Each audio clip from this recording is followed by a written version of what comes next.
Good morning, all of you. Welcome to the YouTube channel Triple S 1008। जैसा कि आपको पता है कि जर्नल साइंस से रिलेटेड बड़ी ही इम्पोर्टेंट क्लासेस हमारे चैनल पर सभी कंपटीशन एग्ज़ाम्स के लिए फ्री ऑफ कॉस्ट चल रही हैं। तो चैनल को ज़्यादा से ज़्यादा शेयर करें और सब्सक्राइब ज़रूर करें ताकि अधिक से अधिक बच्चों का भला हो सके। कल की वीडियो में हमने साउंड जो टॉपिक है उसके बारे में कुछ सब टॉपिक्स डिस्कस किए थे। आज हम उसको आगे प्रोसीड करते हैं। तो आइए देखते हैं, आज हम साउंड की प्रॉपर्टीज़ के बारे में एक बार देख लेते हैं कि किस तरह से साउंड जो है उनकी प्रॉपर्टीज़ किस तरह से उसको अफेक्ट करती हैं, इस बारे में हम डिस्कस कर लेते हैं। देखिए, सबसे जो अहम रोल है वो है वेवलेंथ का। वेवलेंथ जिसको हम तरंग भी बोलते हैं, तरंग दैर्घ्य, तरंग दैर्घ्य हिंदी में। वेवलेंथ होता क्या है? देखिए, distance between two consecutive compressions और two consecutive rarefactions is called wavelength. दो क्रमागत संपीड़नों या दो क्रमागत विरलनों के बीच की जो दूरी है उसको तरंग दैर्घ्य कहते हैं। इसको एक बार हम थोड़ा सा समझ लेते हैं, थोड़ा सा टेक्निकल है ये। देखिए, जो साउंड का सोर्स है वहाँ से साउंड ट्रेवल करता है। तो आपको कल भी हमने थोड़ा सा इसके बारे में डायग्राम बना करके बताया था कि ये डेंसिटी ज़्यादा है, फिर ये टू एंड फ्रो मोशन होता है, यहाँ पर डेंसिटी कम है, फिर डेंसिटी ज़्यादा है, ज़्यादा डेंसिटी वाला एरिया आ जाएगा, फिर डेंसिटी कम वाला एरिया आ जाएगा, फिर डेंसिटी ज़्यादा वाला। इस तरह से जो साउंड के वेव है वो चलती है और प्रोपेगेशन ऑफ साउंड होता है।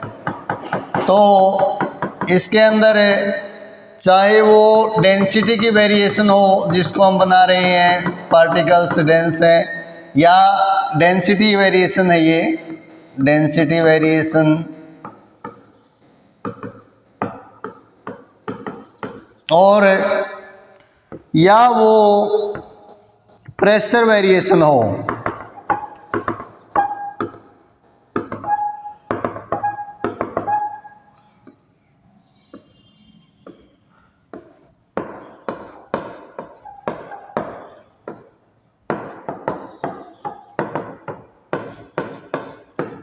देखिए यहाँ पर ये जो डेंस पार्ट है इसको हम कंप्रेशन बोलते हैं, संपीड़न। और जो ये आपको दिखाई दे रहा है ये पार्टिकल्स दूर दूर हैं इस एरिया के अंदर है, तो इसको हम रेयरफैक्शन बोलते हैं, यानी विरलन। फिर से कंप्रेशन, फिर से विरलन, इसी तरह से इसमें भी कंप्रेशन, रेयरफैक्शन, कंप्रेशन, रेयरफैक्शन। तो इस तरह से ये सीक्वेंस वेव का चलता है। अगर हम डायग्राम बना करके देखते हैं तो देखिए यहाँ पर वेव कैसे चलेगा।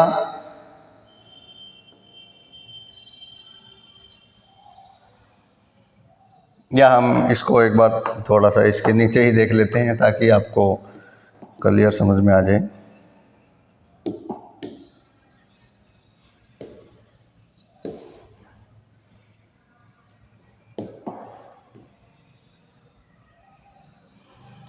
देखिए, यहाँ पर अगर हम वेव की फॉर्म में इसको बना दें तो जो ये डेंस वाला पार्ट है कंप्रेशन, यानी कि ये वेव का क्रस्ट है, फिर जो विरलन वाला पार्ट है वो ट्रफ है, फिर क्रस्ट है, फिर ट्रफ है, इस तरह से वेव चलता है।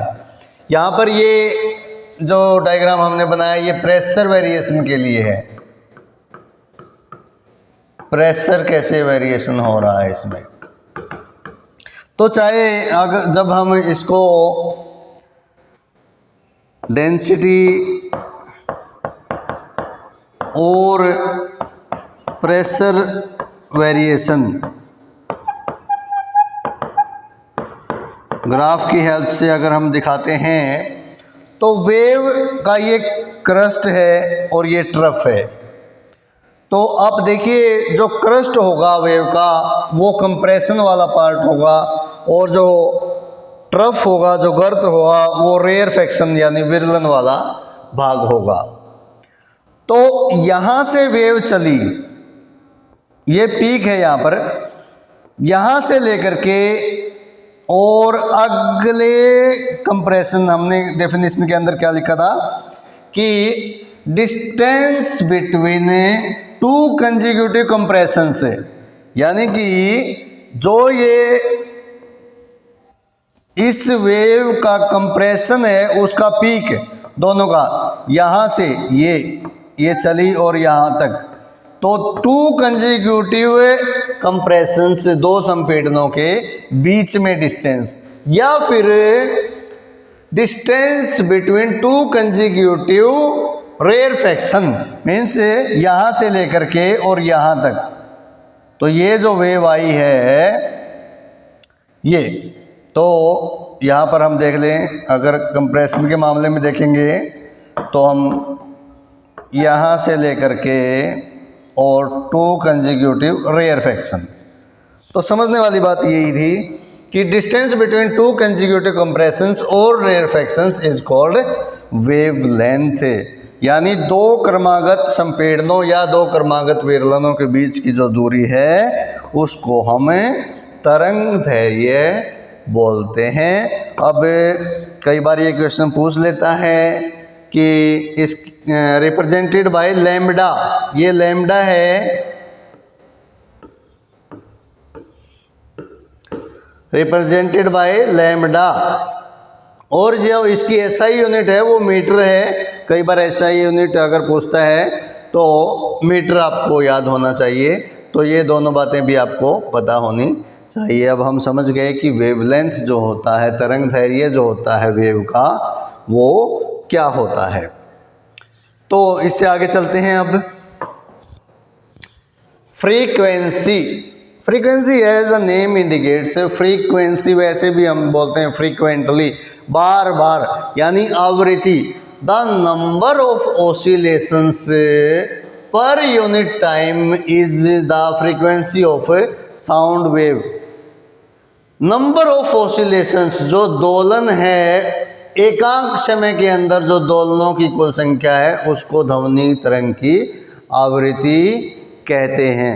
कि पर यूनिट टाइम, एक इकाई समय के अंदर जो ऑसिलेशन हो रहे हैं यानी दोलन हो रहे हैं उसके नंबर को हमें फ्रीक्वेंसी बोलते हैं। यानी कि अगर हम यहाँ से ही समझने की कोशिश करें तो जैसे कि ये वेव यहाँ से चली और ऐसे आ गई, तो ये एक ऑसिलेशन हुआ। अब पर यूनिट टाइम में कितने ऑसिलेशन हो रहे हैं, फिर ये वेव चलती है आगे, फिर ये वेव चलती है आगे, इस तरह से कितने ऑसिलेशंस हैं। तो नंबर ऑफ ऑसिलेशंस, जो दोलनों की संख्या है, वो क्या होती है, फ्रीक्वेंसी यानी आवृत्ति कहलाती है ध्वनि की। तो इसको अगर हम रिप्रेजेंट करते हैं, प्रदर्शित करते हैं, तो ये न्यू है, वी नहीं है, ये न्यू इसको बोलते हैं। आपको देखना है, ये एग्ज़ाम के अंदर पूछ लिया जाए तो आप इसको आसान, जो यूपीएससी के अलावा बाकी सभी जो एग्ज़ाम्स हैं उनके लिए ये यूनिट्स बड़ी ही इम्पोर्टेंट हैं, ठीक है। और हर्ट्ज इसकी एसआई यूनिट है। हर्ट्ज आपको मालूम भी होगा कि जो मानव है वो 20 हर्ट्ज से लेकर के 20,000 हर्ट्ज तक की ध्वनि को ही हम सुन सकते हैं। यानी उसका मतलब क्या है, उसकी फ्रीक्वेंसी है, ये हर्ट्ज में मापा जाता है इसको। तो इस तरह से आप इसको ध्यान रखेंगे। बाकी जो छोटी क्लासेस की एनसीईआरटीज़ पर जब हम डिस्कस करेंगे तो इसके बारे में क्वेश्चन वहाँ पर हम लिखवा भी देंगे। आइए देखते हैं नेक्स्ट इसके अंदर। अब आप देखिए कि आप कई बार नोट करते हो कि कहीं पर ध्वनि प्रोड्यूस हुई, जैसे कि ध्वनि वॉयलिन और फ्लूट दोनों बजे एकदम से, तो वो ध्वनि आपके कानों में पड़ती है, लेकिन आपको ये पता चल जाता है कि जो बांसुरी है उसकी जो ध्वनि अलग है और वॉयलिन जो है बज रहा है उसकी जो ध्वनि है वो अलग। यानी you can differentiate in both means. तो ये कैसे हमें पता चलता है, ये किस कारण से होता है, इसको प्रभावित करने वाले फैक्टर कौन से हैं, तो इसको बोलते हैं हम पिच, तारतव। भाई ब्रेन किसी साउंड को किस तरह से इंटरप्रेट करता है वो उसका तारतव कहलाता है, ठीक है। तो इस बात को आप ध्यान रखेंगे कि जो आप frequency, how the brain interprets the frequency of an emitted sound is called its pitch. यानी किसी भी उत्सर्जित ध्वनि की आवृत्ति को मस्तिष्क किस प्रकार अनुभव करता है उसे तारतव कहते हैं। तो देखिए मान लीजिए कि faster the vibrations of source higher is the frequency and higher is the pitch. यानी अगर हम यहाँ पर समझने की इसको कोशिश करें तो देखिए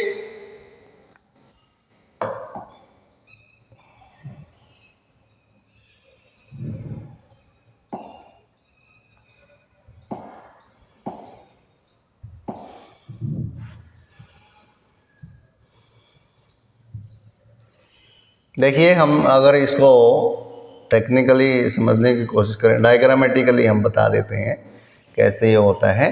देखिए यहाँ पर हम पढ़ रहे थे कि faster the vibration of the source higher is the frequency and higher is the pitch. मान लीजिए कि कोई फ्रीक्वेंसी हमारे को हायर फ्रीक्वेंसी है जिसकी, तो उसका पिच भी क्या होगा, वो ज़्यादा होगा। यानी वाइब्रेशन ज़्यादा होंगी, वाइब्रेट ज़्यादा करेगा तो फ्रीक्वेंसी ज़्यादा होगी, ओसिलेशंस ज़्यादा होंगे, और ओसिलेशंस ज़्यादा होंगे तो उसका पिच भी जो है वो ज़्यादा हो जाएगा। तो इस तरह से आप इस चीज़ को समझ सकते हैं कि किसी स्रोत का जो कंपन है जितना शीघ्रता से होगा आवृत्ति उतनी ही अधिक होती है और उसका तारतव भी उतना ही अधिक होता है। तो अगर मान लीजिए फ्रीक्वेंसी कम है, तो मान लीजिए फ्रीक्वेंसी कम है तो तारतव भी उसका कम हो जाएगा। तो आप इस तरह से साउंड को टेक्निकली डिफ्रेंशिएट कर सकते हैं, बता सकते हैं कि ये जो ध्वनि है उसका पिच हाई है या उसका लो है, फ्रीक्वेंसी हाई है या लो है, इससे आप रिलेट कर सकते हैं। इसके ऊपर कोई भी क्वेश्चन पूछ लिया जाए किसी भी तरह से घुमा के तो आप इसको आसानी से उत्तर दे सकते हैं। नेक्स्ट हम डिस्कस करते हैं इसके अंदर एम्पलीट्यूड के बारे में डिस्कस कर लेते हैं। देखिए अब यहाँ पर हमने एक डायग्राम बनाया था, इसके अंदर एम्पलीट्यूड की ओर हम बात कर लेते हैं। एक बार एम्पलीट्यूड को हम आपको टेक्निकली बता देते हैं कि क्या होता है। जब ये वेव चल रही है तो ये जो एवरेज डेंसिटी या एवरेज प्रेशर है यहाँ से लेकर के कितनी इसकी ये मैक्सिमम जो हाइट है, चाहे वो इधर हो या इधर हो, क्रस्ट की हो या ट्रफ की हो, तो इसको हम एम्पलीट्यूड बोलते हैं।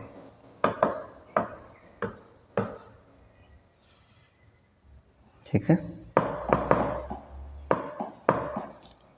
एम्पलीट्यूड, जिसको हम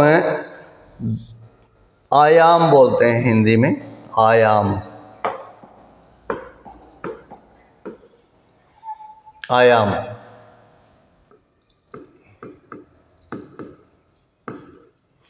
एम्पलीट्यूड ऑफ वेव क्या होता है?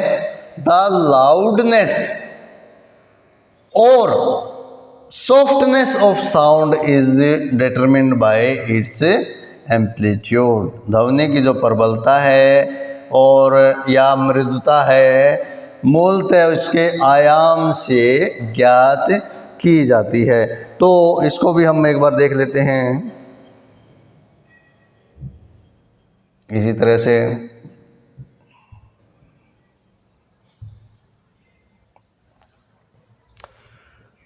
देखिए,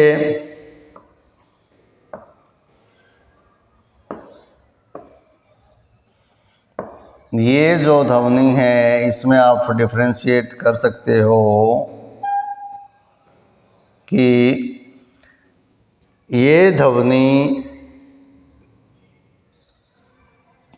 लाउड होगी या सॉफ्ट होगी, ये इसके एम्पलीट्यूड के। अब इसका एम्पलीट्यूड ज़्यादा है तो ये लाउड होगी, इसका एम्पलीट्यूड इसके कंपैरिजन में कम है तो ये सॉफ्ट होगी। तो इस तरह से हम एम्पलीट्यूड के बारे में बता सकते हैं। तो लाउडनेस और softness of sound is determined bye amplitude. अगर ये पूछ लिया जाए आपसे तो सिंपली आप इसको बता सकते हैं। देखिए, यहाँ पर सभी बातें आप ध्यान रखना, पजल होने वाली कोई बात है नहीं। पिच के बारे में पूछ ले, फ्रीक्वेंसी के बारे में पूछ ले, वेवलेंथ के बारे में पूछ ले, एम्पलीट्यूड के बारे में पूछ ले, तो आप अब मुझे लगता है कि इनके आंसर्स आप बिल्कुल क्रिस्टल क्लियर हो चुका है, आप दे सकते हैं। ठीक है, तो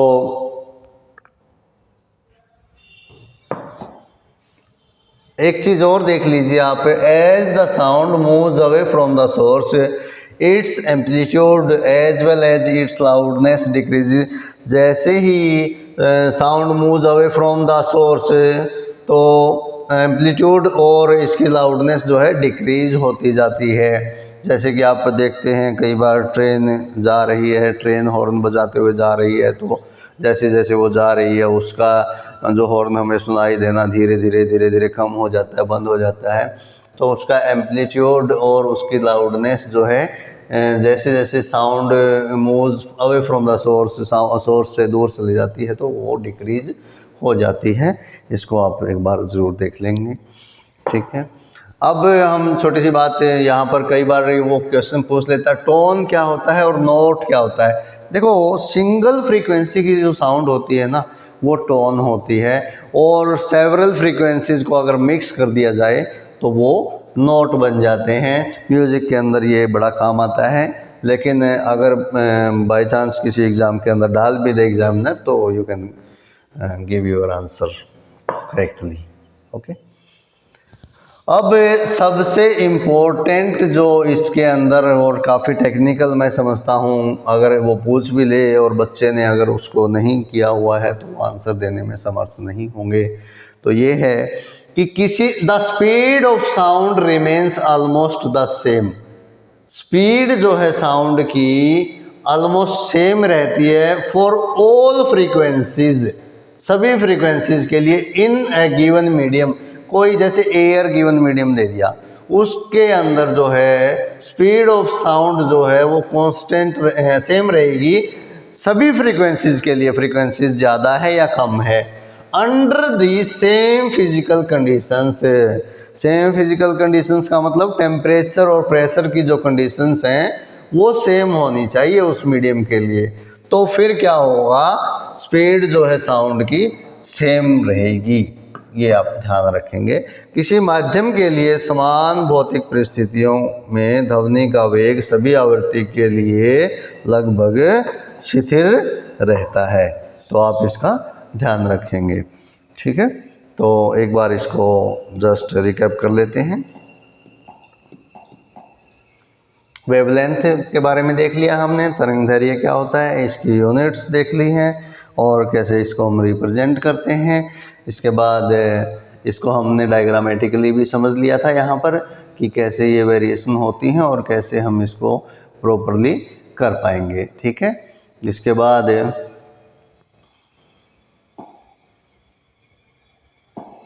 हमने फ्रीक्वेंसी के बारे में रीड आउट किया, इसकी भी यूनिट्स और जो रिप्रेजेंटेशन है वो कैसे किया जाता है। इसके बाद हमने पिच के बारे में और कैसे पिच वरी करती हैं और कैसे हम डिफ्रेंशिएट कर सकते हैं।